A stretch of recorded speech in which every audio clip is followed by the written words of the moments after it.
Hello, and welcome back to yet another video. This is the 29th episode of a story in which 10-year-old Naruto meets Minato from future and that turns Naruto's life upside down. As Naruto lives a happy life in which he is trained by Minato and later Kushina too. After you've finished watching, please like, share, and subscribe to the channel. To begin, please like, share, and subscribe to the channel.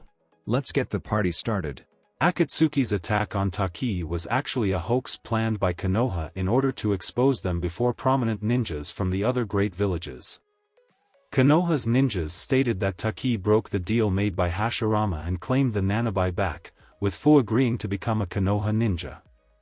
Hokage's office. A week later, Fu got into the room and bowed to the yondaime, trying to cause a good impression to the responsible of her new life. Like most people, she still couldn't believe that the legendary ninja came back from the dead, but he was there. She already met him when she got to Konoha, but she was still dealing with the fact that she was now going to live at Konoha as one of its ninjas. Like most young women, she found him really attractive and lamented that he was already taken. Well, he was too old for her anyways. "Did you call me, Hokage-sama?" she asked. "Yes, I called you. First of all, I wanted to ask you, how are you adapting to life at Konoha? Did you have any problem settling in your new home?" he asked. "It's wonderful, Hokage-sama. I still couldn't believe that those clans gave me such a nice apartment all for myself, and the people is incredibly nice. Everyone smiles at me, the kids look at me with awe, and the shopkeepers even offer discounts when I go shopping. The only problem I had were a bunch of old women complaining that I was dressed like a slut, but I think that the complaint was about kunoichis in general," she explained. Minato nodded. "I won't lie to you, most of that good treatment from the villagers is a way to redeem themselves for the way Naruto was treated most his life. They don't want to repeat the same mistake with someone on similar circumstances. It helps a lot that your bijou never attacked Konoha and that you saved those children from prominent clans," he said. "So you are telling me that some of those smiles may be fake?" she asked. "Yes, but rest assured that the majority of them are sincere. This village may not be as perfect as I used to think when I first became Hokage, but once you prove your worth you are acknowledged by it," he said. Fu hoped that he was right. Things at Taki were very different. Although she did the hardest parts of the missions, her teammates were the only ones praised by Taki's villagers. It didn't matter that their Jonin sensei said the truth, the villagers preferred to believe those braggers. It would be fun to see how they cope without her. "Oh, I forgot, there is another reason you were called. I will assign you to a new formed team. Your future teammates should arrive soon," said Minato. "A new formed team?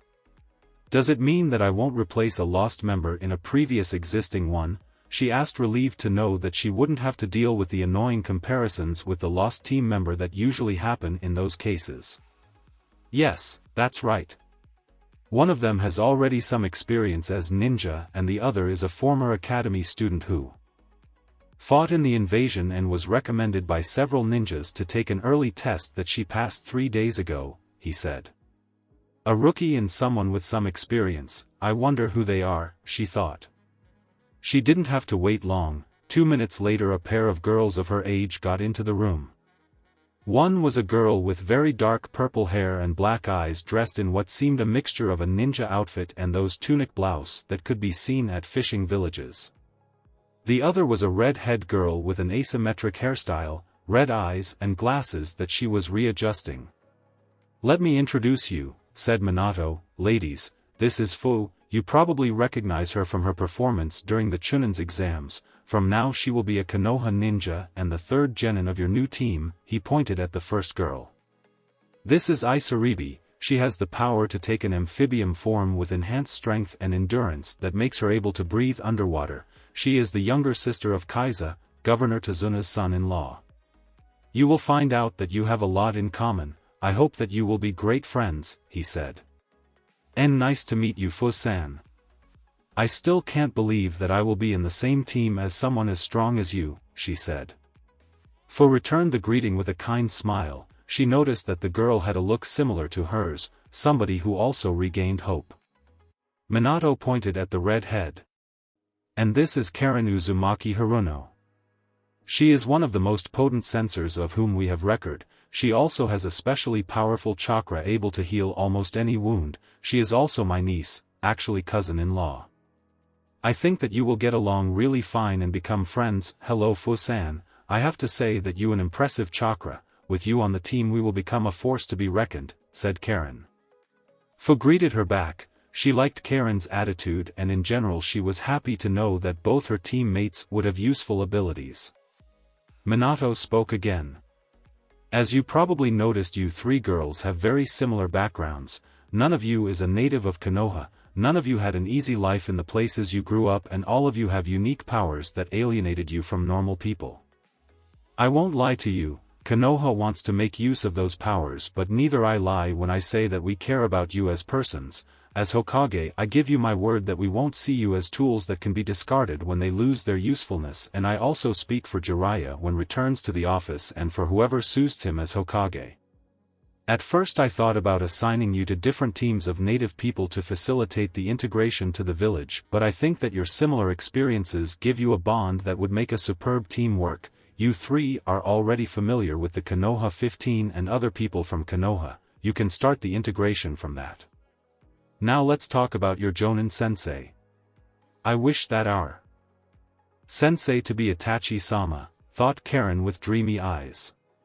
Some days after the eldest Uchiha was released from the hospital, Sasuke and him visited the Haruno's home in order for the younger brother to ask for Kazashi's permission to court his daughter. Before they could say anything, Mabuki invited them to dinner. It happened during the Haruno's turn to have Karen living with them, so she was also present.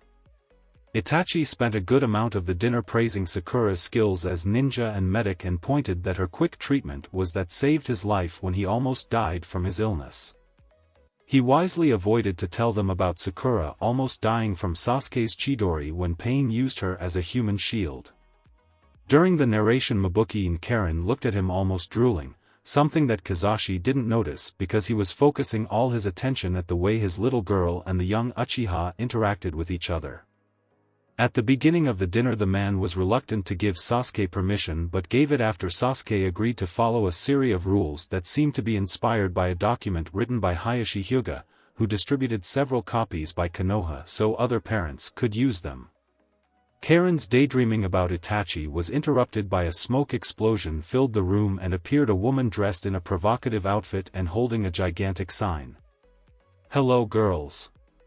I'm the sexy and powerful Anko Mitarashi, Konoha's snake mistress, and from now I will be your Jonin sensei. Isn't that great? She said.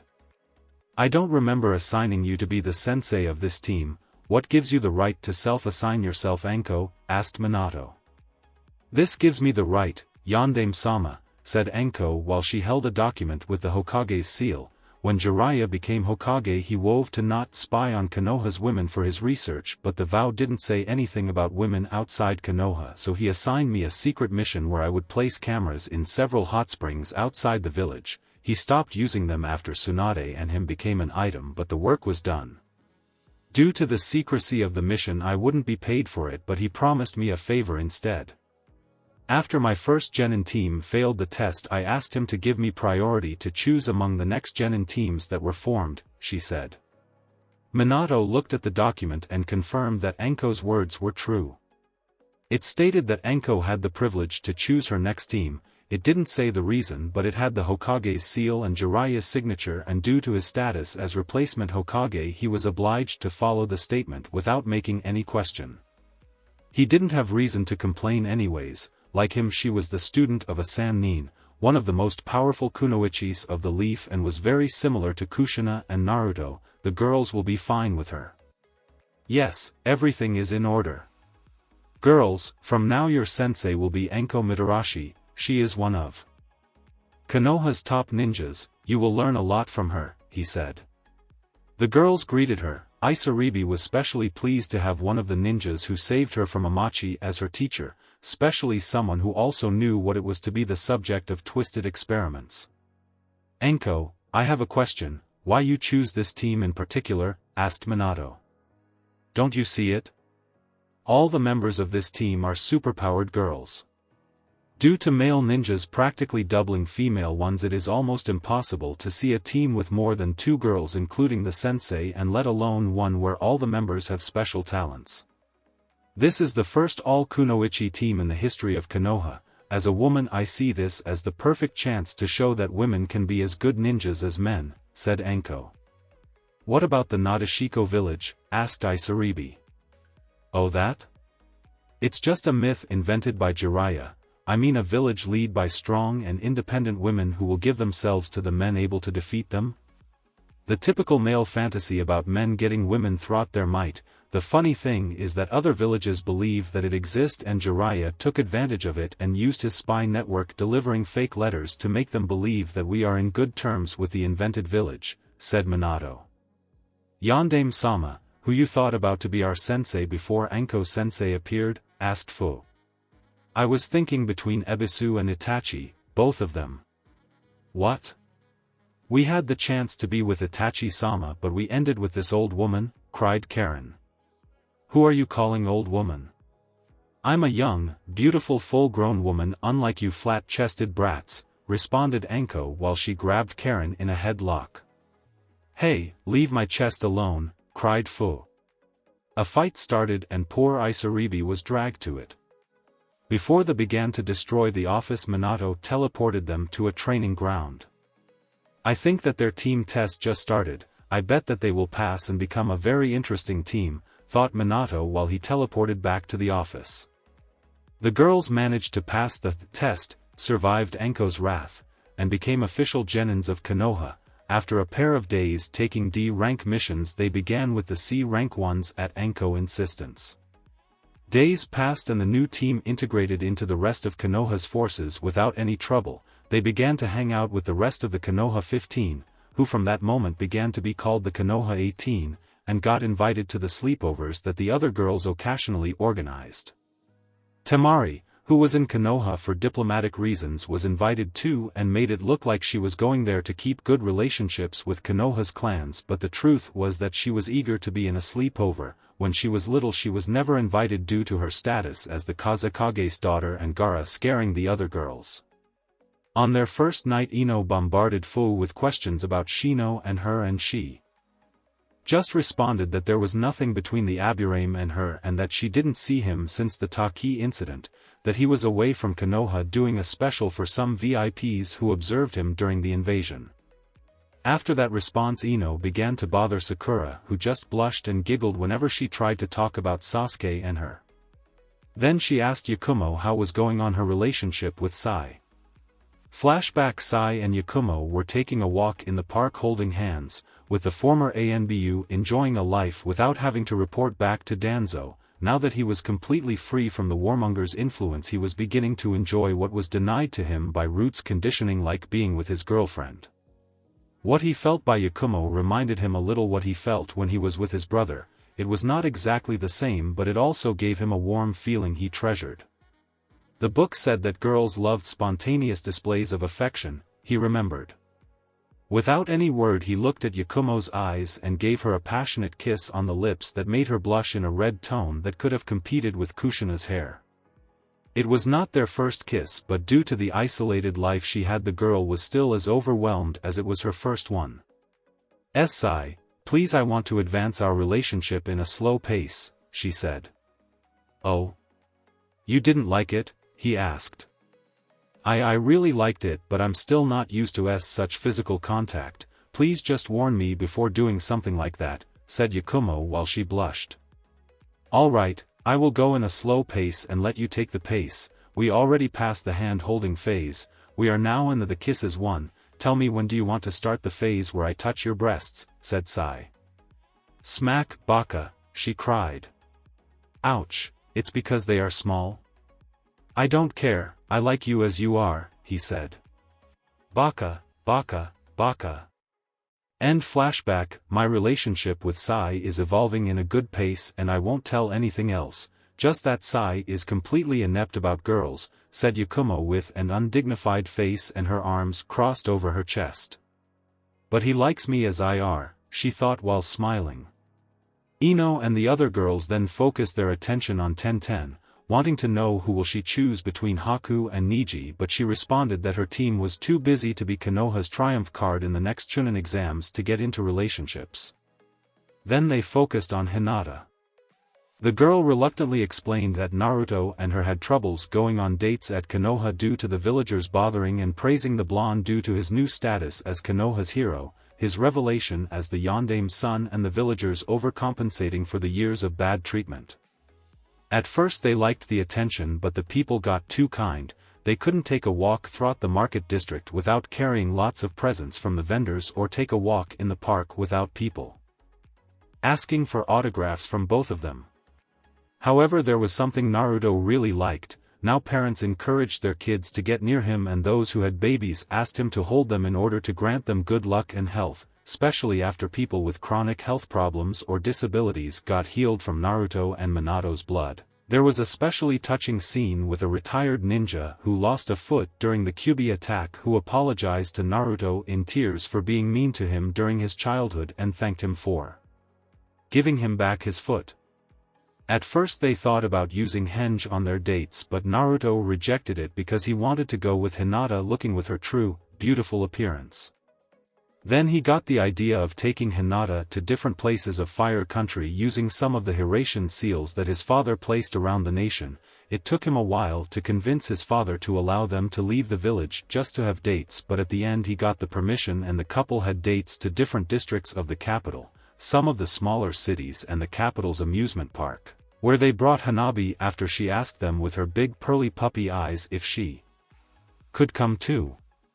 Naruto got his father's permission after Minato used one of the seals to take Kushina on a date himself. The girls looked at Hinata with clear envy. Ino was about to ask Temari how were things with Shikamaru, but the other blonde asked first. "Okay, I was keeping this too long. What is going on between my little brother and you?" asked Temari. "What are you talking about?" "She barely spoke to Gaara," said Sakura. "I'm not talking about Gaara, I'm talking about my other little brother, Kankuro," remarked Temari. "What?" asked the other girls. "I didn't know that you would date a boy who wears more makeup than you," commented Karen. "It's war paint and he didn't wear it when we asked me to a date," said Ino. "He said that it was a meeting to talk about poisons," said Temari. "Yes, that was he kept saying when we had our date. I almost had to drag him to the cafe and looked at me like I grew another head when I told him that it was a custom for the men to pay for the ladies," commented Ino. "He always was a bit stingy," thought Temari.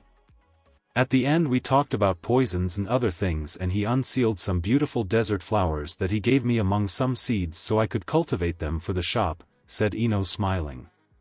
"Are you aware that those flowers are poisonous?" "They are the base of some of his favorite poisons," said Temari. "Yes, I know, but they are also beautiful and really rare. I'm the only girl in Konoha who ever got some of them," said Ino with a dreamy pose. "Did he wear the war paint during the meeting?" "I mean date?" asked Yakumo, imagining the scene. "No, he was with his bare face. I couldn't believe him when he told me who he was. I don't know why he wears it. He looks really good without it," said Ino. "Really? How does he look?" asked Fu.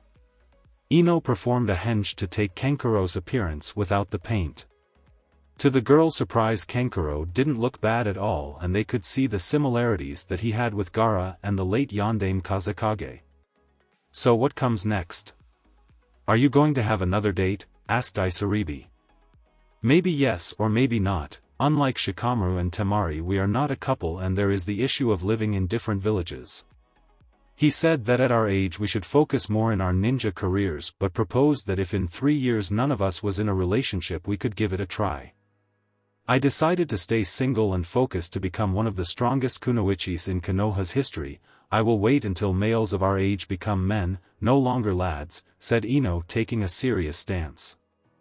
"I think that he is the one who will wait until you grow up," thought Temari, imagining Ino and Kankuro's date/meeting, with her brother not being interested in Ino until he remembers how will she look in a few years. Very clever, little brother.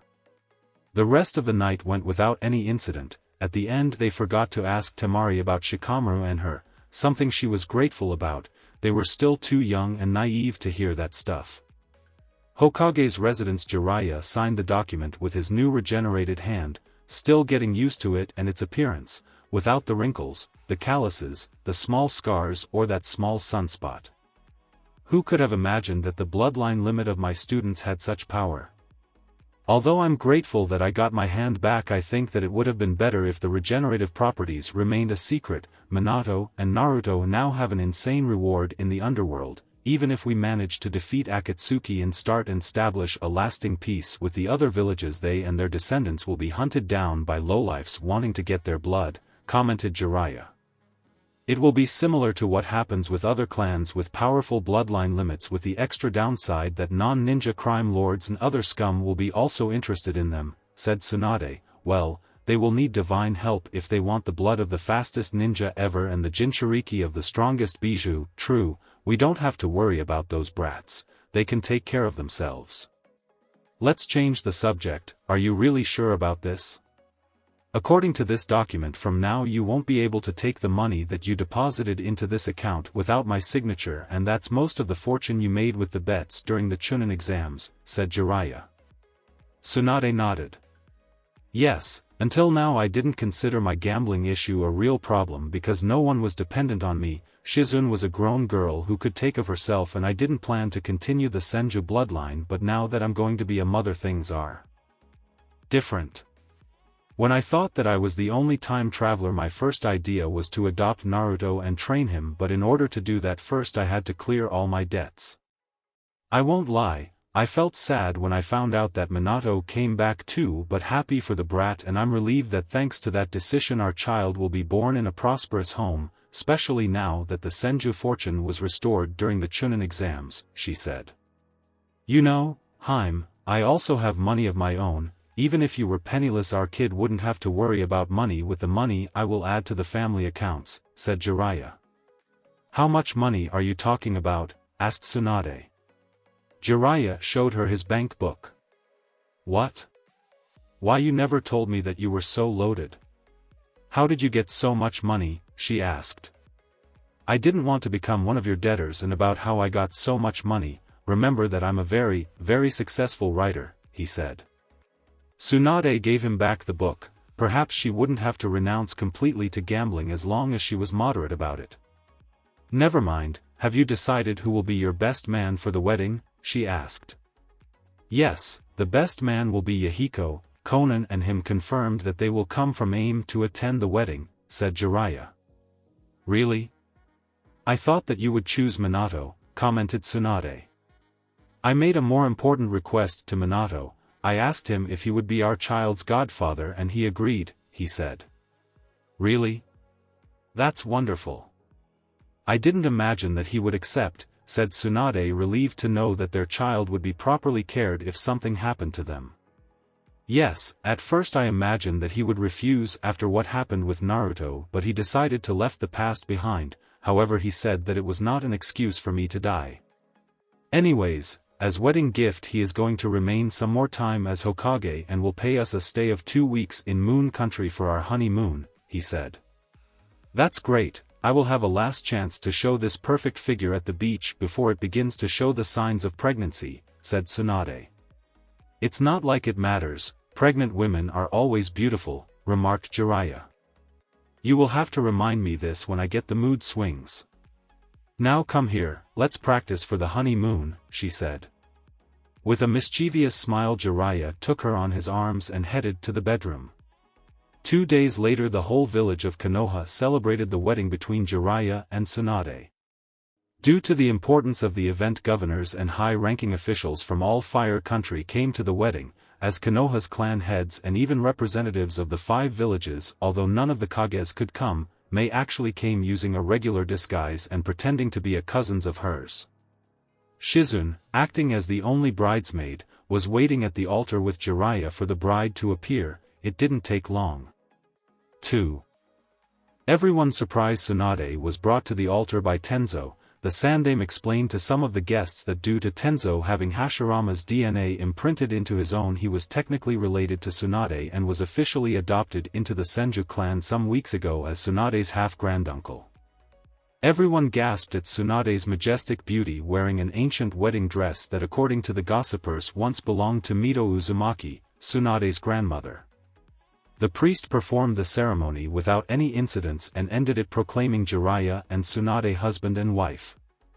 The celebration lasted until midnight, a party where Jiraiya asked several guests to slap him to make sure that he was not in a dream or a genjutsu because he felt like he was dreaming. It was one of the last happy moments that Konoha's people enjoyed before Madara declared the Fourth Shinobi War again. Madara teleported to one of Akatsuki's secret headquarters, satisfied that his decision to spend valuable resources to prepare some safe houses paid off.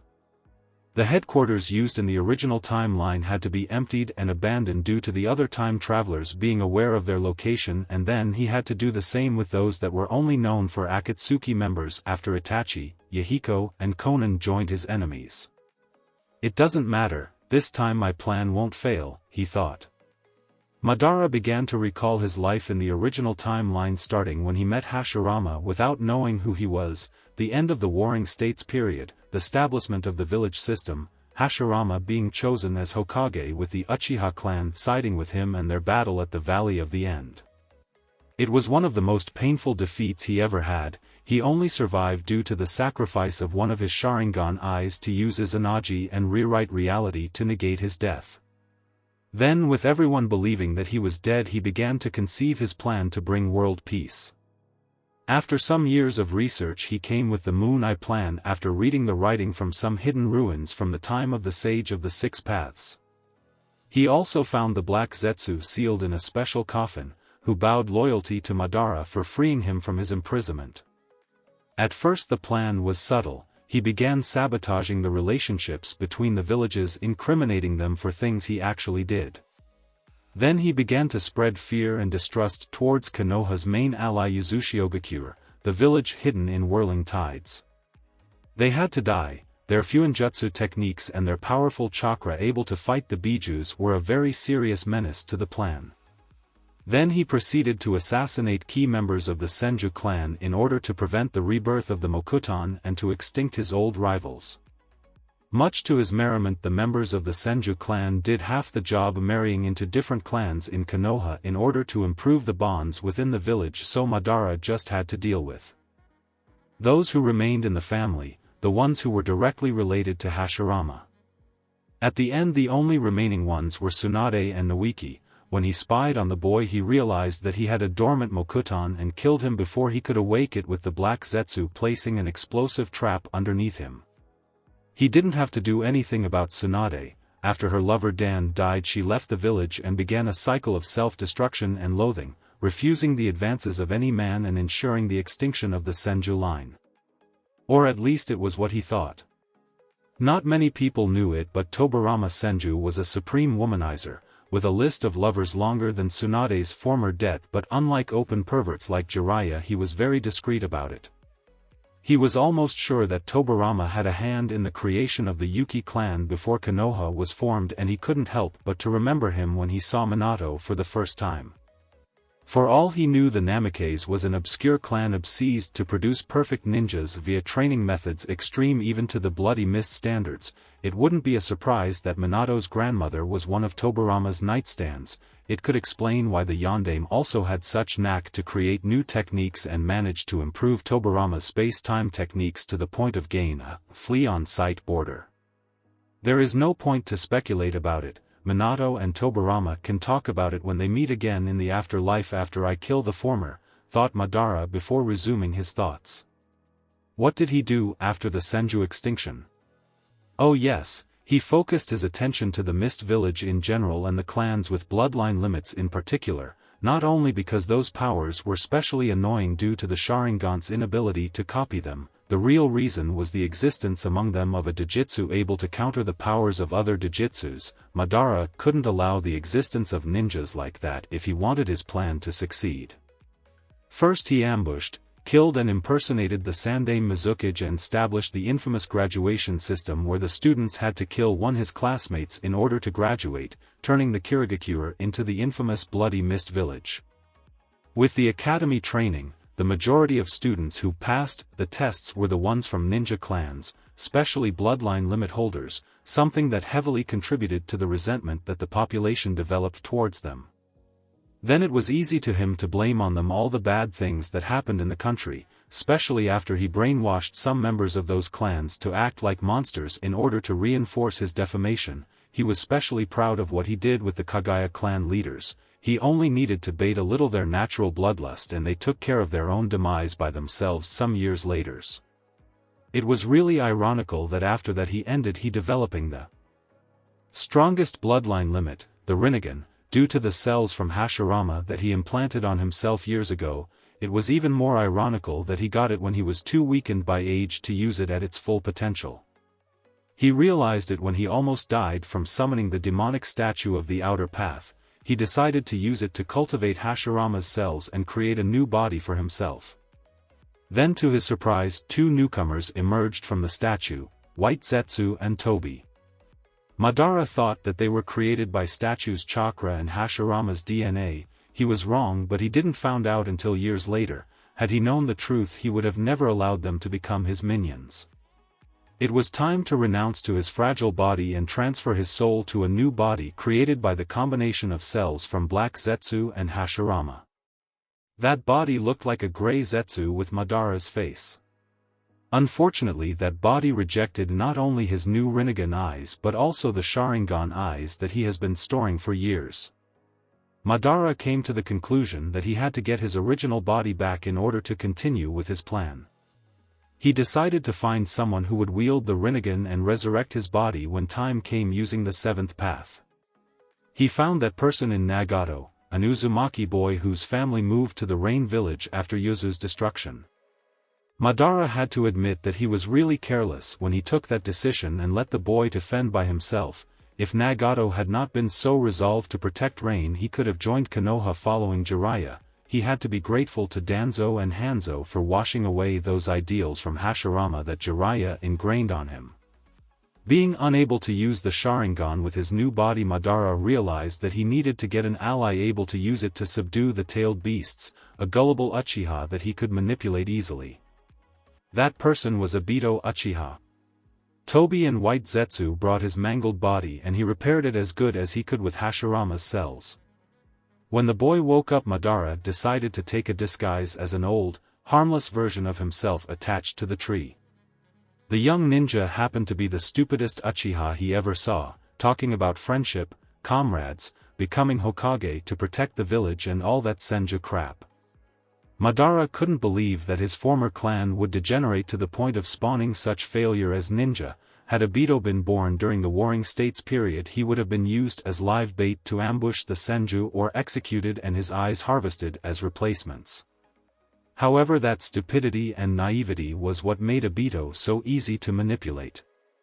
White Zetsu and specially Tobi, who Obito nicknamed Guru Guru, quickly befriended him and the boy gave himself all the needed info that Madara needed to set a plan to convert him to his cause when he told them about Konoha, his team, his crush on the Rin girl, his rivalry with Kakashi and how the boys managed to set aside their differences to save Rin.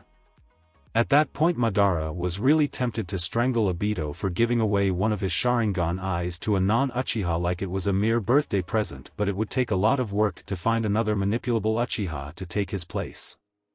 Madara started his plan to convert Obito to his cause, kidnapping that Rin using some brainwashed Kiri ninjas and place her under a very powerful genjutsu that made her believe that they turned her into the Sanbai Jinchuriki in order to release it once it was within Konoha's walls. The genjutsu also had a trigger to make her commit suicide in the most dramatical way possible when he sent a specific chakra pulse. The rest was history. One day Obito found Madara asleep, actually a clone, and White Zetsu and Tobi telling him that Kakashi and Rin were in the zone chased by several mist ninjas, and then Tobi offering his help to get there, turning himself into a suit that enhanced Obito's abilities. What Obito never knew was that Tobi was actually Madara under a henge, who also had Tobi's powers thanks to his new hybrid body. They removed the rock blocking the exit and headed towards Rin, Kakashi and the mist ninjas. Just when they arrived, Madara activated the trigger on Rin and the girl committed suicide. However, Madara never imagined that Rin's death would be so tragic. with Rin jumping into the way of Kakashi's Chidori, the technique that the Hatake wouldn't have been able to use if it was not for the Sharingan that Obito gave to him. Much to Madara's surprise and joy, Obito's Sharingan evolved into the Mangekyou Sharingan, and it came with the Kamui, the most powerful space-time jutsu he ever saw. As Madara expected, the loss of the girl he loved turned Obito completely crazy and vulnerable, easy to persuade him to carry on with the Moon Eye plan under the promise to bring peace to the world and see Rin again. Then after training Obito a little, Madara faked his death and trusted Obito with the Moon's Eye plan with instructions to revive him in the later phases. He planned to kill himself just before the resurrection.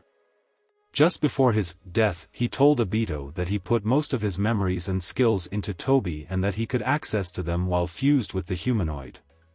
The truth was that Tobi was once again the real Madara, with the original Tobi going into hiding.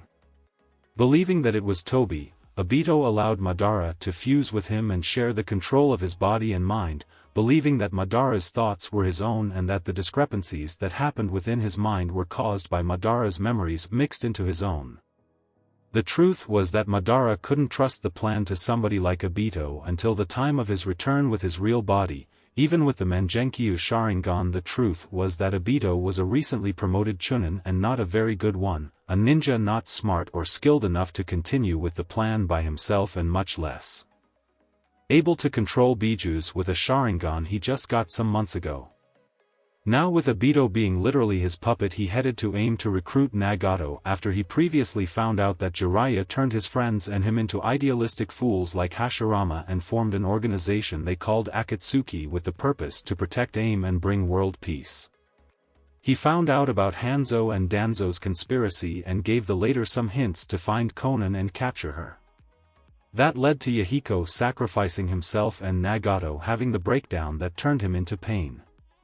Madara appeared before Konan and him and turned Akatsuki into a mercenary group that worked for those who could pay for their services, while the truth was that they were gathering info about the Bijus.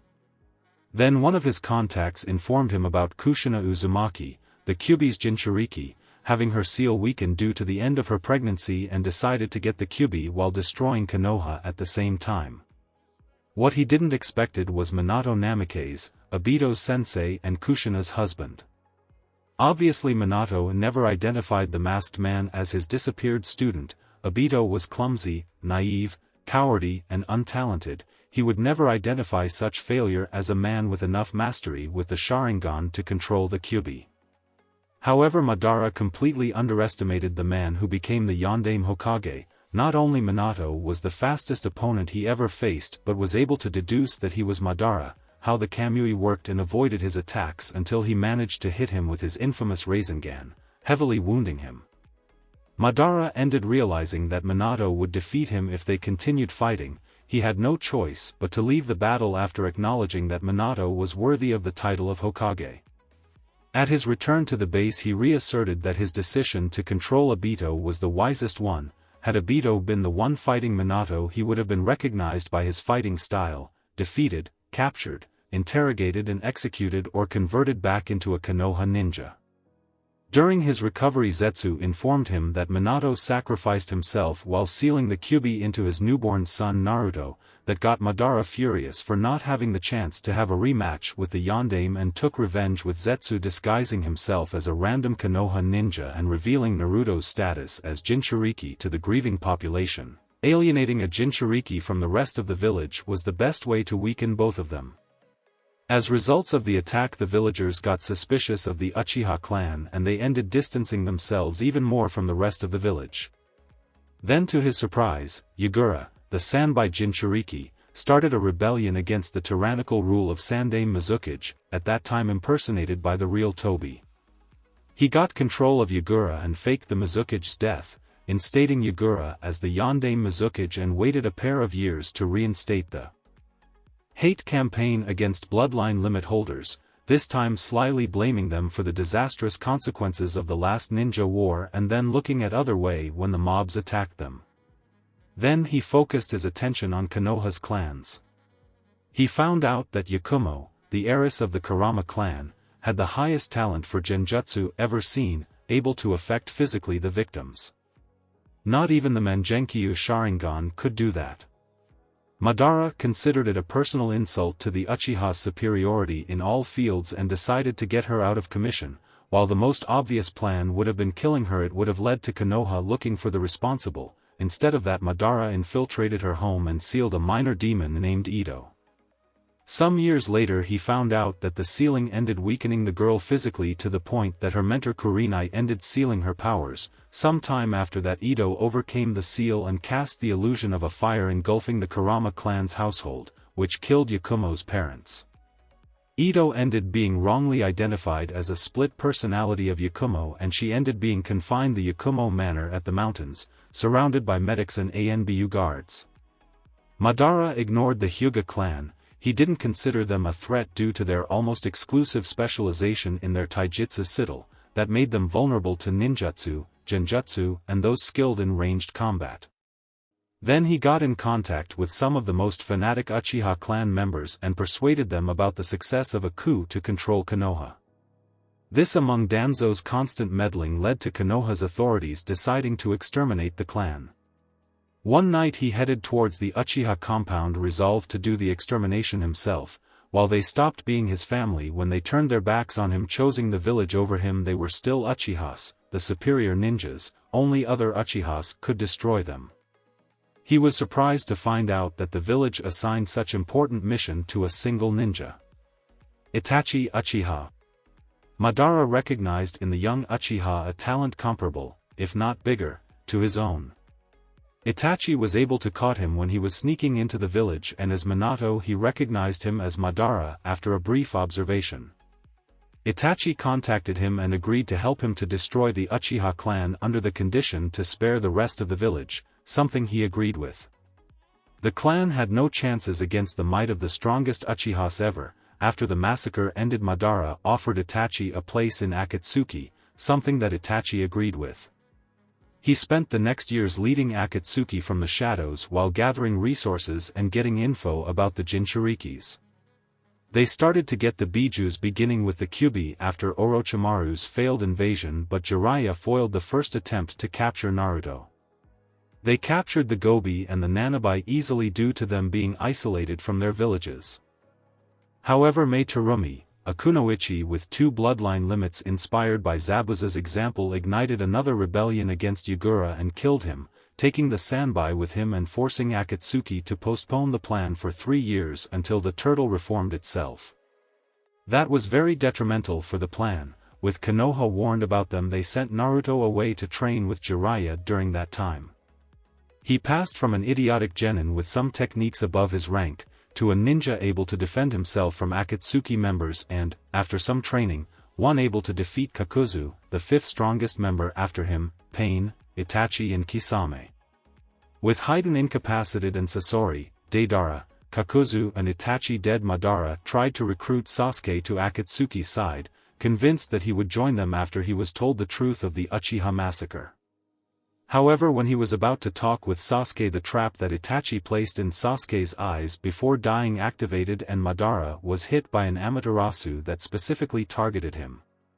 Sasuke just saw Tobi involved in the black flames while he retreated towards the shadows and him emerging from them some seconds later completely unscathed. The truth was that Madara died that day.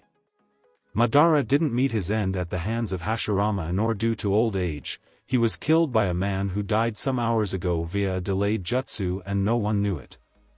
During the last seconds of his life, Madara realized that Itachi's final Amaterasu was not affecting Obito, only his Zetsu-like body. Itachi's control over the powerful jutsu was so precise that it only burned his desired target, not even him could do that. And so, Konoha's most infamous missing nin met his end at the hands of Konoha's second most infamous missing, who actually was one of the greatest heroes it ever had. Madara's death didn't last very long. Some time later he found himself back in an undead version of his body in the middle of what seemed to be the 4th ninja war between an alliance of all the great villages and Akatsuki's army of white Zetsus and other revived ninjas. His poor enemies had no chance against an indestructible version of him with unlimited chakra and the combination of the Sharingan, the Rinnegan and the Mokuton. However, that Uzumaki brat, now a perfect Jinchuriki, refused to give up and kept fighting even after one of his friends died before him thanks to the support of that Hyuga girl. It looked like there was a rule for his most annoying enemies to have an annoying woman supporting them. Madara couldn't order his memories of the war well, but he had a good idea of what happened.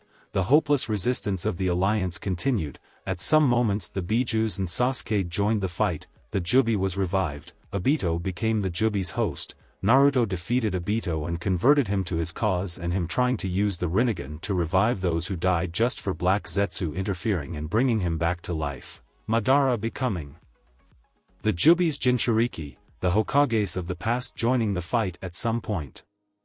It looked that he was about to win when he managed to extract the Kyuubi from Naruto and killed Sasuke with his own sword, but somehow Guy, the freak with the ridiculous spandex suit and the even more ridiculous hairdo that Hashirama had during his childhood, almost killed with his taijutsu, almost. Just when he was about to kill him, Naruto and Sasuke came back to life stronger than ever.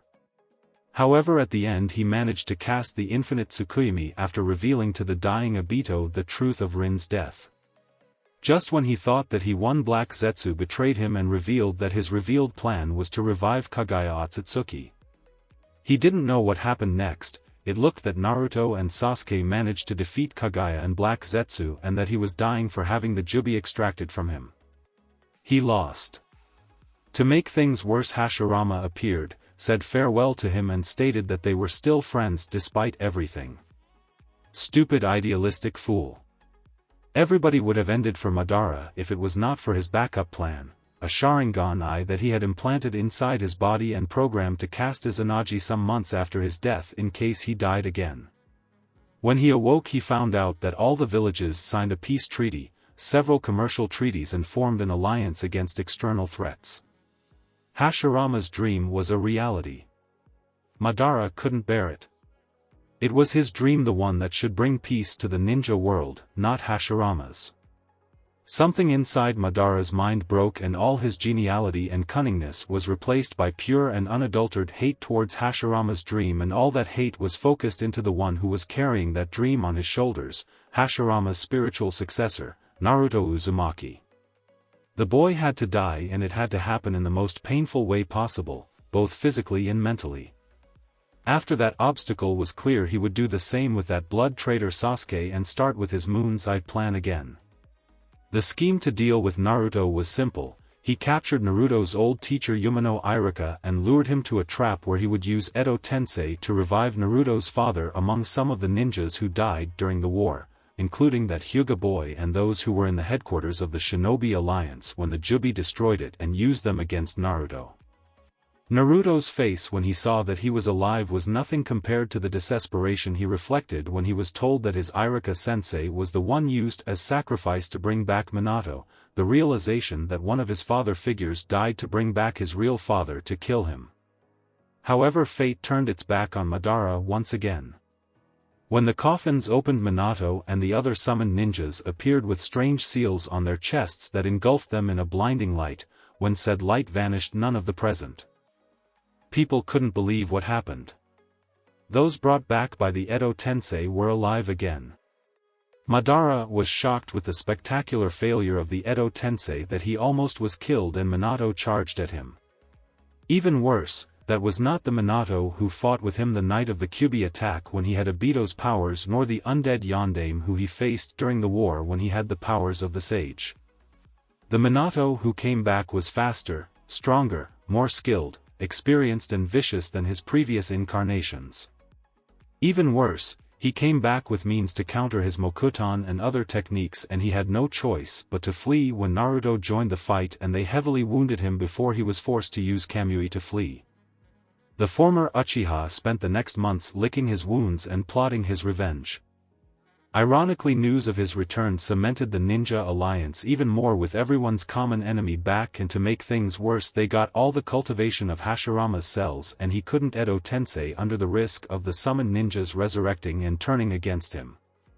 At the end he decided to bring back Jiraiya with the purpose to subdue him and to use him as a hostage against Minato and Naruto.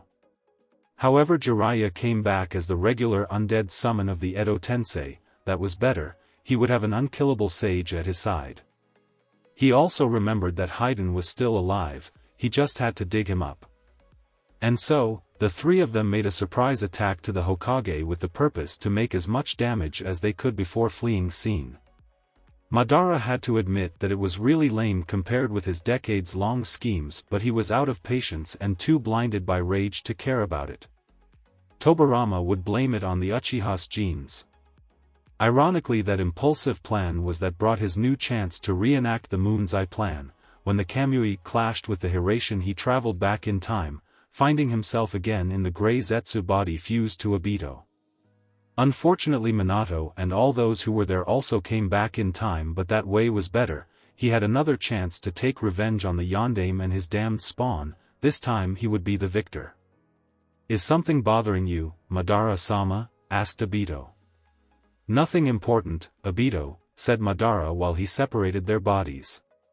When he returned back in time, Obito noticed that something was amiss in Tobi, and Madara told him an altered version of what happened during the future, excluding things like Obito's change of heart during the war and that his mind ended in Tobi's body due to his memories being placed there. Then it was easy to trick Obito, saying that he transferred Tobi's mind to a spare body and convinced the other Uchiha to wear him instead of Tobi, something that actually never happened. Then Madara told other Akatsuki members about the time travel, making sure that Itachi, Pain and Konan were not told. Zetsu was included among the confidence because he knew that Kagaya's creation would wait until the success of the Moon's Eye plan to betray him. This time he was aware of his true intentions. He would use him until he outlived his usefulness, as Obito's case. The two Uchihas headed towards the meeting room where the rest of the organization was waiting. "Finally the Uchihas grace us with their presence," joked Kisame. "Sorry, we crossed paths with a black cat," responded Obito in a cold tone. "Do we have cats in the base? Can I have one? I don't have any experience with pets, but I'm sure that Deidara-senpai will help me. He has a lot of experience with the cute creatures he makes," said the real Tobi. "Why am I stuck with this idiot side? Why can't I be paired with Sasori again?" asked Deidara.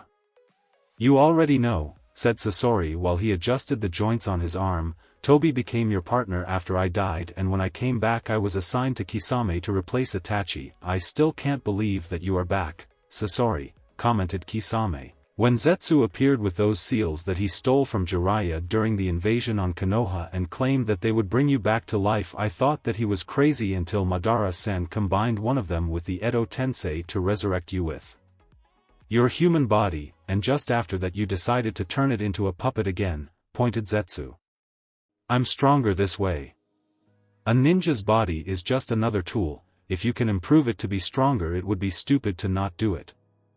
Don't you agree, Kakuzu?" pointed Sasori. "You are right, aesthetics is something useless comparable to true power," said Kakuzu. "What do our new members think about this?" asked Madara while he looked at the four new Akatsuki members. "There are other things besides money and power, Kakuzu-nisan," said Fuka, a stunning red-head kunoichi whose beauty seemed a mixture Mei and Kushina's. She also happened to be Kakuzu's younger sister. The forbidden jutsu from Taki that Kakuzu used to transform his body into an abomination able to steal people's hearts to get their elemental affinities had a weaker version that didn't alter the user's appearance while giving him or her many of the advantages that Kakuzu had, but with less raw power. "Nah, he is right, power is everything," said Fudo, a muscular man with short messy black hair and black triangular markings on each of his cheeks. He was a ninja, incredibly skilled in both earth jutsus and taijutsu, extremely confident in his abilities. "What matters is not the quantity of power you have but how you use it," remarked Fuan, a woman with brown shiny long hair while she looked into a scroll. She was a kunoichi specialized in long-distance battle through her elaborated traps, gifted with a great tactical mind, able and skilled in the arts of genjutsu and fuinjutsu. "None of that matters. The one who strikes first will be the one in advantage," said Kazuma, a man with long white hair and a scar crossing his face. Kazuma was a former member of the 12 Guardian Ninjas who protected the Fire Lord until he staged a failed coup because the Lord didn't want to depose the Hokage and be instated as the only king of Fire Country. He was the one who told Madara about Kushina's seal being weakened during childbirth, an info he had due to his former position. That was the reason he knew about the Kyuubi attack beforehand and gathered the Kyuubi's chakra that he injected into his son Sora to turn him into a Pseudo Jinchuriki. When Madara told him about the invasion, they captured Sora, activated the Kyuubi's chakra and handed them to IWA in a sealed box to use him during the invasion. Among the presents, Madara was the only one who knew that Fuka, Fudo, Fuan and Kazuma formed a team that tried to destroy the Leaf Village using Sora as a weapon among other plans. They failed, but it showed the Uchiha that they had the attitude and the ambition to help him with his plan. They were not as strong as other Akatsuki members, but their skills made them invaluable for Akatsuki. As Fuan said, what mattered was how you used the power at your disposal. "Oh, everyone is here, that's good," said Kabuto Yakushi, the final member of Akatsuki. "I have great news, the project that Madara-sama assigned to our friend was a success and we can proceed with the next part of our plan in a few days." They looked at a figure in the shadows. Although he couldn't see his eyes, Madara was sure that his friend was glaring at him. "I did what you wanted, Madara, how I wish I failed, but my skill had to be superior to my wishes." "Don't do it, Madara, you are playing with very dangerous forces," said the figure. "I heard your advice and I decided to ignore it. Nothing will stop us now," said Madara. He looked at the members of his new Akatsuki. "Ladies, gentlemen. Let the fourth ninja war start elsewhere. Madara will make his move soon. The Shinobi Alliance has been formed several years earlier than in the original timeline and the remaining Jinchurikis are warned about him. He will have to act before his enemies get too strong," commented a voice. "Yes, he made a big mistake trying to manipulate IWA against Konoha. It was the best proof that he was alive and a menace to the ninja world," responded another voice. "When are we going to make our move?" asked the first voice. "At the time our common enemies would expect the least. We waited for a long time since this timeline was altered and we can wait a bit more. We have the advantage that none of them is aware of our existence yet. When they realize about us it will be too late. That's our strength and their demise," responded the second voice. The owner of the first voice nodded and returned to his slumber. Madara reflects about how he influenced the ninja world during those years in obscurity, the truth about Obito and him. And as a meeting with his new allies and an unwillingly person who finished a special project. Now they are ready to fight with the Ninja Alliance. Naruto was taking a walk through Konoha streets when he saw a group of kids looking at his direction in awe. "Look, it's him. I told you, he is real. And he lives in Konoha. I want his autograph, our hero. It looks like I will have to greet some of my younger fans again," thought Naruto with a grin. Remorseful adults wanting to get on his good side were a bit annoying, but kids looking at him with stars on their eyes were something else. He always would have time for them.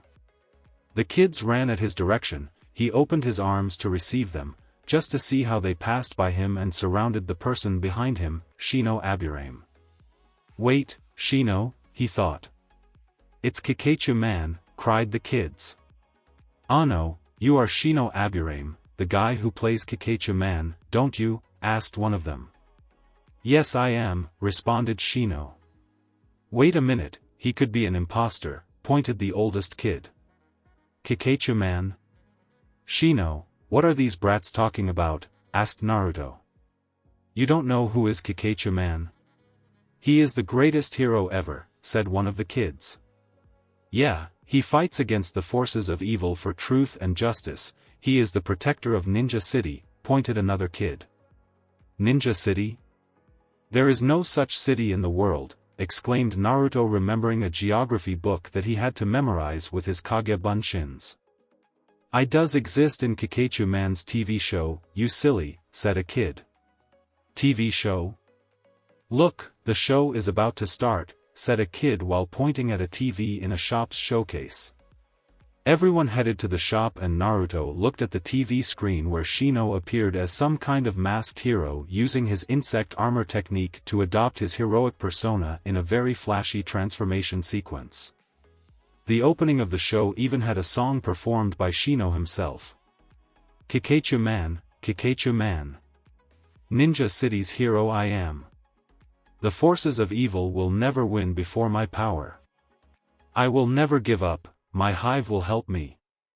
I fly at super speeds, my strength has no rival. With the power of love and friendship I will always prevail. The opening continued for a minute more with sequences of Shino fighting disguising guys with very choreographed moves and cheap special effects, while a girl who looked a lot like Fu with a bigger bust looked at him with star on her eyes. The opening sequence ended. Kikaichu man uhu Kikaichu maen. Naruto looked dumbfounded at his Aburame friend. How? He asked. A TV magnate saw my insect armor during the invasion and got the idea to make a TV show with me as the main character. That's the reason of my continuous absences from the village during last weeks, said Shino. See? I told you, he is just an actor, Kikaichu man doesn't exist, pointed the oldest kid. The younger kids looked dejected but Shino intervened. Ninja City and the enemies I fight in the show may not exist, but I can guarantee you that Kikaichu man actually exists, he said with a very serious face. Because I am actually Kikaichu man. Transformation, he exclaimed while his bug surrounded him and formed the insect armor. Wawa awa, exclaimed all the kids with stars on their eyes. Now if you forgive me, there is a very important mission I have to take. Be good kids and do what your parents and teachers say, said Shino with a heroic voice before displaying his wings and left the place flying, confirming the kids that Kikaichu man was the real deal. The kids left the place commenting how cool was to meet their hero while Naruto stayed there with an expression of disbelief. No way. Shino is now a TV star and the kids adore him. I should ask him to introduce me to his producer and suggest a show about my life. It could be named Naruto and we could use my future self's life as source and, it would end focusing on the Uchihas and their plots. I will focus to become Hokage, I already have my own fans, he thought. Just at that moment Konohamaru and his friends passed by him, wearing Kikaichu man masks. You too, Konohamaru? The rest of the Konoha 18 also found out about Shino's new show, most of them congratulated him. Some like Kiba and Naruto couldn't hide the fact that they were a bit jealous of him but congratulated him anyways. Fu didn't take it very well when she found out that the female lead of the show was a bustier version of herself. Somehow, Shino managed to calm her down when he mentioned that in case the show was a success and got a second season the makers were planning to give the female lead special powers and offer the role to her. That led to many of them asking Shino to recommend them to the producers. Lee even gave him a photo book where he appeared in black and youthful poses.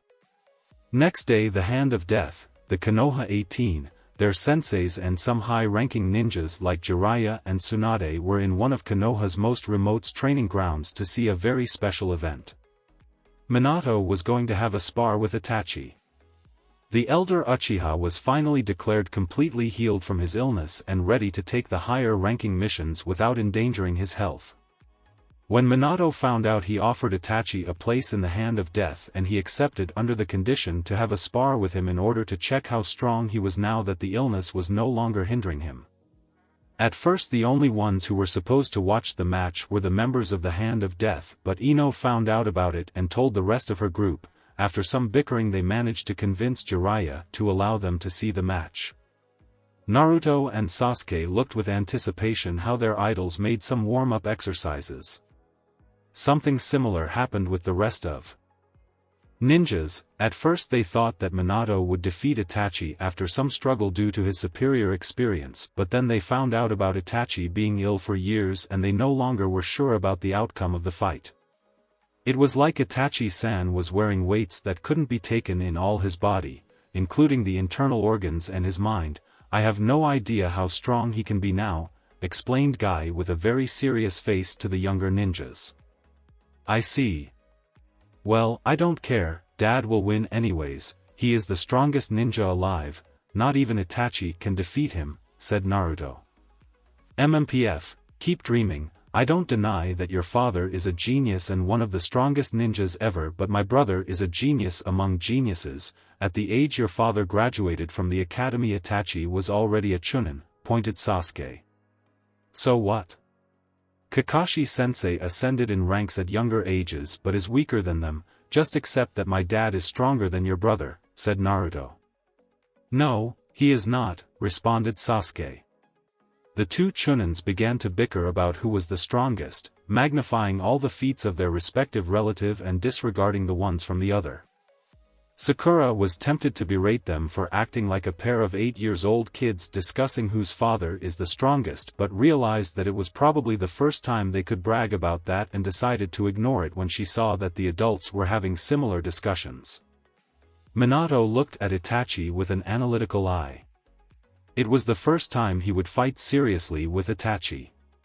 The fight at the stadium when he was tested as Arashir Uzumaki didn't count because both of them were hitting their true identities and power, and he never had the chance to fight him in the afterlife. When Itachi died, he was received as one of the greatest heroes ever due to his sacrifices. His clan welcomed him with open arms, saying that he did what he had to do, that there was nothing to forgive, and now he could be in peace for all eternity. Itachi took that to the letter and decided to not fight anymore, limiting himself to train other Uchihas. For that reason Minato was so eager to fight with Itachi. He was very likely to be the biggest genius the Uchiha clan ever produced. He had no doubt that Itachi was already stronger than Madara when he had his age, AS class ninja in his late teens. He couldn't imagine how strong Itachi could become in a few years. Kakashi, the referee, told them to get ready, that the match was about to start. The two opponents got in their fighting stances, the Uchiha with his Sharingan already activated as sign that he was going to fight seriously since the beginning. Kakashi raised his hand. Okay, remember that this is a spar. If I tell you that the match is over, then it is over. Haji. Suddenly a bloodied figure appeared in the middle of the field, freaking everyone, not for the sudden appearance but for the state he came and who it was. It was the Yondaime Raikage. Tsunade and other medic nins rushed to help him. I recognize that kind of teleportation. His secretary Mabui must have used her technique to bring him here, she thought. Minato got at the Raikage side. What happened? Who did this to you? Akatsuki's army. Kumo in danger, babbled I will gather the Jonins and send messages to the other villages, intervened Jiraiya. Minato, gather a ninja force and head to Kumo. Minato looked at the members of the Hand of Death. The day we have been preparing for is finally here. If any of you doesn't want to come, I will unders. Cut the crap, we already knew where were we getting into when we agreed to become part of your anti-Akatsuki squad, interrupted Zabuza. All the members agreed with him. Minato looked at Itachi. Itachi, it looks like we will have to check your abilities in more dire circumstances. I don't see any problem with it. Let's go, said Itachi. I want to go too. I have to help Biagi-san and Yujito Ne-chan, exclaimed Naruto. Minato was tempted to tell Naruto that it was no his battle, that taking care of the enemy was the responsibility of the older generations, not his, but he realized that he was thinking as a father who didn't want to endanger his child, not as a ninja. As ninja, Minato knew that Naruto was powerful enough to come with them, and not being a hindrance, he defeated Chunin-level ninjas, the stupid brothers and Shikaku, before he became a genin. After that he defeated one of the swordsmen of the mist, faced more tailed beasts, Madara, Han, and defeated Pain's strongest path among other things. Alright, you can come, but remember that you are one of Akatsuki's main targets. If things get too dangerous you will use Hiration to teleport back to Konoha. Your mission will be to protect Kumo's people and take them out of danger. You won't engage the enemy unless you don't have any other choice, said Minato. I want to go too, said Hinata. The rest of the Konoha 18 wanted to go too. Not so fast, kids, too many people for the mission, only some of you will come with the Hand of Death, intervened Jiraiya. At the end they decided that the ones accompanying the adults would be Naruto, Sasuke, Shikamaru, and Shino, the ones who were deemed capable of special Jonin rank, much to the annoyance of the rest. Jiraiya was tempted to add Haku, Niji and Temari to the group but realized that sending a pair of genins while rejecting several chunins would bring too many complaints that he didn't want to deal in the current situation, and Temari was out of question. He couldn't imagine the diplomat backlash that would come if something happened to her while in Konoha's care. The group gathered around Minato and prepared for the transportation. "We will teleport to the Hiraition kunai that I gave to be, get ready for anything," he said. Hinata gave a brief hug to Naruto. "Be careful, Naruto," whispered Hinata. Then, in a very unusual and bold move, she gave him a kiss on the lips. "Don't worry, Hinata-chan, just wait a little, I promise to come back," said Naruto, taking the nice guy pose. Hayashi understood how his daughter felt for not being able to come with her fiancé and didn't scold her for kissing him public.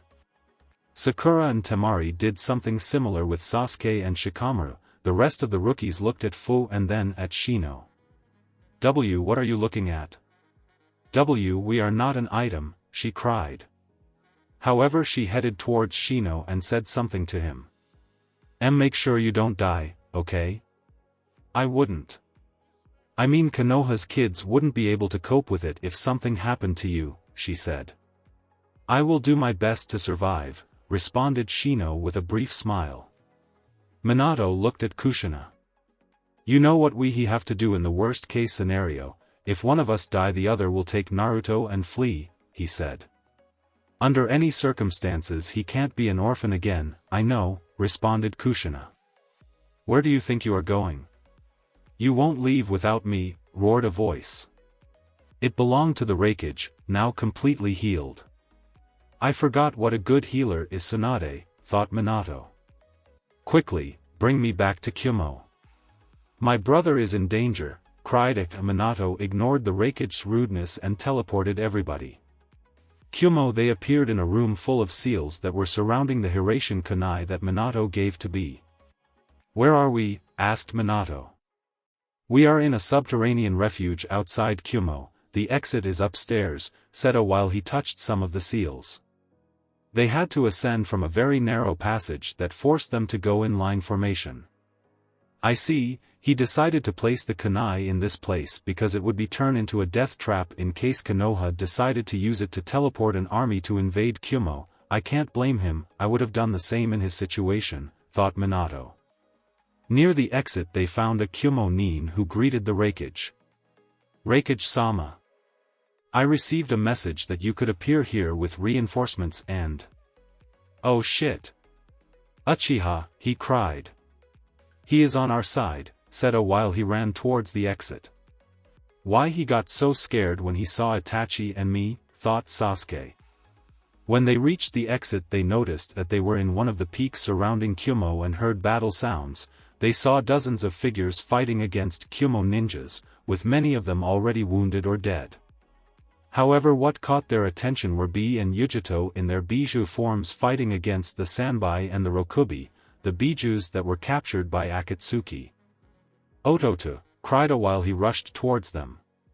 "Kushina, Tenzo, help him and try to subdue the beasts, the rest will split in two groups and help the Kyumo shinobis," ordered Minato. Everyone nodded and charged towards the battlefield. Naruto, Sasuke, Itachi and Minato headed towards the enemies at the east flank of the enemy forces while Kakashi, Zabuza, Shikamaru, Shino and Shizune went to the west one. Itachi impaled with his sword the first enemy he saw and quickly moved to the next but felt killing intent at his back and had to elude an attack from that way. "The enemy I just hit? I would swear that I hit him in the heart," he thought. The second enemy tried to hit him with his own but Itachi easily blocked the attack, and he saw them. A pair of Sharingan eyes. Even worse, he recognized the owner of those eyes, a man he killed himself that dreaded night, his second cousin Hiroshi Uchiha. Then he looked at the first enemy and saw a spiral design in his forehead protector, the same one that Konoha's ninjas wore in their vests. It didn't take much to Itachi to realize that that man was an Uzumaki and, like Hiroshi, he was brought to life with the Edo Tensei. In fact, most of the army invading Kyumo was formed by Edo Tensei zombies alongside some Zetsu clones. Uchiha Madara brought back the Uzumaki and Uchiha clans to fight at side for the Fourth Shinobi War. Naruto and the rest of Konoha's ninjas were speechless. "Dad, are those," he babbled. "Why yes, Naruto, they brought back your mother's clan and did the same with the Uchihas," said Minato. The revived ninjas took advantage of their surprise and charged at them, but they quickly reacted and repelled them, with Naruto connecting a Rasengan in one of them and Sasuke cutting another in half just to see how they regenerated. At that moment the boys' initial surprise for seeing their respective families being used by the enemy began to be replaced by pure anger. "How dare they?" asked Sasuke. Sasuke's eyes activated the Sharingan, Naruto's turned crimson while he summoned the Kyuubi's power. "How dare they?" asked Naruto. Both boys charged towards the zombies. "How dare they?" they cried. Minato looked on his jacket and took one his special seals. "So that was your plan, Madara? Bringing our families to fight us? Didn't you learn that lesson? Let's see what you think about your plan when they are brought back to real life," he thought while he put a seal on an Uzumaki. However, when Minato's seal touched the summoned ninja's skin, a Fuinjutsu pattern appeared on his body and repelled the seal, burning it in the process. What? And no, it can't be, they managed to find a way to protect the summoned ninjas from my seals, he thought in horror. Minato then noticed the Kumo squads that were trying to seal the summoned dead without success. "Damn it! We were not ready for this, we can't fight back right now. Our priority must be to protect our allies," he thought. While Naruto and Sasuke helped the Kumo ninjas to keep the invaders at bay, he used Hiruzen to teleport the wounded behind the lines while Itachi used the Susanoo to shield them. Kakashi's group took a similar strategy and focused in defense. At the end they reunited with A, Tenzo, B, Yujito and Kushina, who managed to immobilize the Sanbai and the Rokubi with her chains. Minato got at her side. "Kushina, how?" "I'm fine, tired but fine," she said with blank eyes. Minato knew that it was not true. She was shocked for seeing her family revived as Akatsuki's slaves and unable to free them. He was about to talk about it when a pair of Uzumakis sprouted their own chakra chains and entangled them, with Kushina's freeing the beasts, who retreated and fled the battlefield as fast as they could. The group tried to stop them when they were stopped by a seal barrier that appeared before them. Minato and Kushina approached the barrier and began to work to disable it. This seal array is really complex but simple at the same time, and I would swear that I already saw it, thought Kushina. "Wait. I recognize it, I saw it in the afterlife, but it would mean that he," commented Minato. Minato's suspicions were confirmed when three figures behind the barrier approached the group and recognized them. "Oh Kami, not them." The rest of the group also recognized the newcomers, an old man, a middle-aged man and a woman. Tears began to form on Sasuke's eyes when he saw the middle-aged man and especially the woman. Although he didn't show it, Itachi was in a similar turmoil. "T2-san. Kazan," whispered Sasuke at the sight of Fugaku and Mikoto Uchiha, his parents. Kushina almost fell to her knees at the vision of the old man while she tried to contain the tears. Minato and Naruto immediately flanked her without taking their eyes from the old man. He was a man with long, white hair, a mustache and a squared-off goatee, dressed in an armor from Hashirama's time, a Yuzu forehead protector and two bandaged weapons on his back. Naruto recognized him from the descriptions from his parents. That man was Ashina Uzumaki, the Uzukage, and his grandfather. The forces of Orochi-man were faster than our hero and reached the Tail ruins before him. They were a place where lied the ancient weapon that destroyed the Ramen civilization. While Orochi-man disabled the various traps using the questionable but reliable method of triggering them, sending his before him goons, his elite soldiers, the Noise 4, fought Kakachu-man in order to delay him. After several epic battles, Kakachu-man managed to defeat them one by one, but unfortunately the battles took their toll in our hero and ended badly wounded when he got in the weapons chamber. just to see how Orochi-man activated the ancient weapon. KUAH, KUAH, KUAH, KUAH. It's too late, Kakachu-man. The ancient weapon that destroyed the Ramen civilization is now mine, cried Orochi-man, a villain who looked as Orochimaru would have looked if he became Duck Summoner. Stop this madness, Orochi-man, the ancient weapon is uncontrollable. It depleted the ramen reserves of the Ramen civilization and it collapsed because people couldn't find a cheap and tasty substitute for it, said Kakachu-man while he forced himself to stand. KUAH, KUAH, KUAH, KUAH. I don't care, I never liked ramen anyways. I will use the ancient weapon to force countries to give me the control of their governments if they don't want to have their ramen reserves depleted. None of them seemed to realize that the ramen civilization fell only because the inhabitants used ramen as its currency and refused to eat anything else. Is it worth the lives that were lost today, Orochi-man? Asked Kakachu-man, trying to compel to his enemy's remaining humanity, conveniently ignoring that he was the one who killed most of Orochi-man's forces. Of course it is worth. Behold the ancient weapon that will grant me world domination, the Mecha Haruto, exclaimed Orochi-man while a mechanical man who looked like a robotic replica of the protagonist of the popular manga/anime Haruto appeared from the shadows. Casually, the producers of the Haruto show were the same as Kakachu-man's. Without any word, the robot jumped at Kakachu-man, who defended himself as good as he could in his weakened state. However, his opponent was an enemy who could have threatened Kakachu-man's life even if he was at 100%. Orochi-man laughed like a maniac while he looked how our hero was trashed by Mecha Haruto, who attacked him with different mechanical enhancements, including finger missiles and 2 vehicle modes. At this time, the most observant viewers would have realized that Mecha Haruto was more interested to show its powers than to defeat his opponent. The action figures sell themselves with some not so subtle publicity. KUAH, KUAH, KUAH, KUAH. You are defeated, Kakachu-man. Do you have anything to say before the coup de grace? Asked Orochi-man at his fallen enemy. Why yes, I will, babbled Kakachu-man while he tried to get up. I won't give up, a lot people put their faith on me. I became their inspiration. I never intended to do it, but my presence gave them hope for a better tomorrow. Hope that they could become better persons, hope for their children. Kakachu-man got up. Although his armor was destroyed and barely had energy left, he no longer felt pain and exhaustion, the hope of the people fueling him. And for that reason I will defeat you. Justice will prevail, cried our hero. Well said, Kakachu-man, I couldn't have expressed myself better, exclaimed a voice.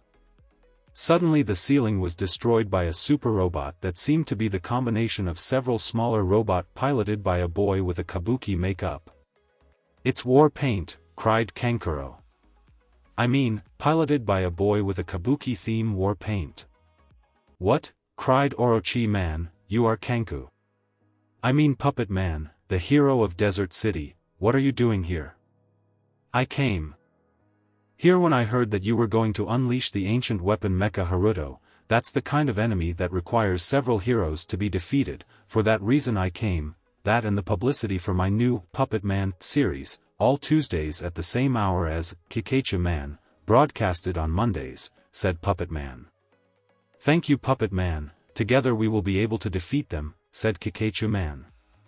Wait a minute, you forgot about me, said Go, the heroine of the series, interpreted by an actress who was nicknamed by Sai as Full with Boobs.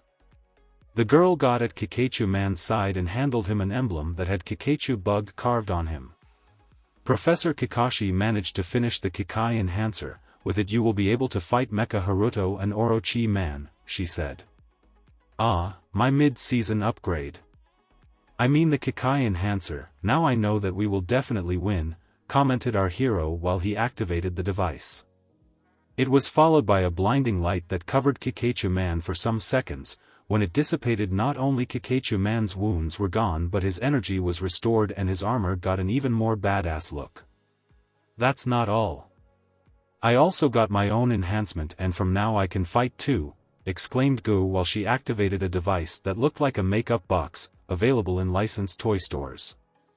Go began a transformation sequence under an anime music theme played by a Vocaloid group. The transformation sequence, well, had lots of convenient censorship considering that the girl basically changed herself before everyone. It's a kids' show after all. When the transformation ended, the girl wore what seemed a combination of a bug-themed ninja outfit and a schoolgirl uniform. Now she looked identical to Fu. If she used bra filler, it seemed that it was the case. I'm Nana Bug Girl, the new heroine of love and justice, and I swear that I will defeat you, exclaimed Nana Bug Girl while she took an exaggerated fighting pose. Not so fast, you heroes, exclaimed Orochi Man. Mecha Haruto is just a part of the ancient weapon, the key to control it. Behold the real responsible of the destruction of the Ramen civilization, Mecha Kalama. Kuah, Kuah, Kuah, Kuah.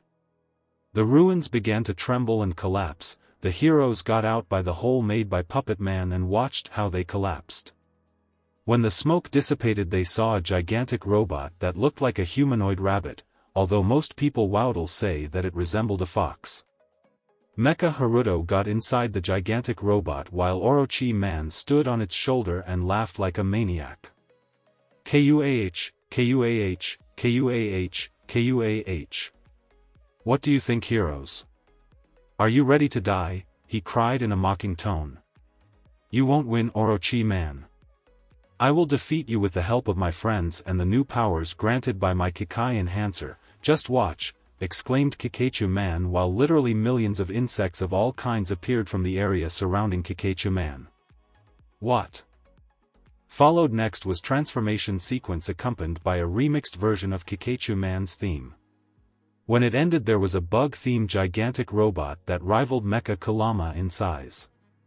Behold Mazen Kikai Z, the ultimate bug, prepare to feel the power of the most successful group of the animal kingdom, exclaimed Kikachu Man's voice while Mazen Kikai's arms fused and formed a cannon. Kikai Blast, exclaimed Kikachu Man. However, instead of an exaggerated energy ray, what emerged from the cannon was a sign with a message. That's it for this video. I hope you all enjoyed the video. Don't forget to like the video, subscribe to the channel, and follow me on my other social media accounts. Anime God here, and I'm signing off.